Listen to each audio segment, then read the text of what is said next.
At number 1 ngayon sa romance category, ang isang sinulat ng Pinoy writer, ang librong My Becky Boss.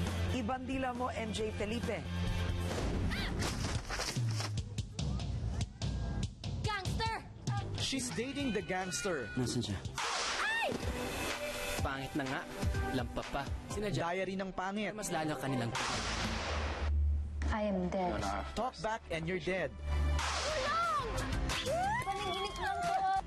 At my app Boy Fee. Hey, views. Ilan yan sa mga patok na istoryang galing sa Wattpad.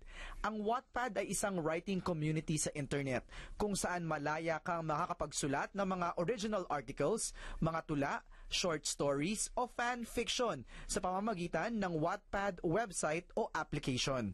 Nabuo ang Wattpad sa Canada at naging hit sa iba't ibang bansa gaya ng Pilipinas.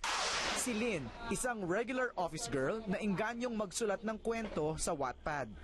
Na-encourage niya yung mga tao, hindi lang mga kabataan, na magbasa. And at the same time, and more importantly, na-encourage niya sila na gumawa ng storya na hindi kailangan ng suporta ng mga big publishers. Patok na patok sa Wattpad community ang fanfiction kung saan bida sa mga storya ang ilang celebrities gaya ni Catherine Bernardo at Daniel Padilla. Ang love team ni Vice Ganda at Karil ang napili ni Lynn na maging bida sa kanyang libro na My Becky Boss. I find their team up unique.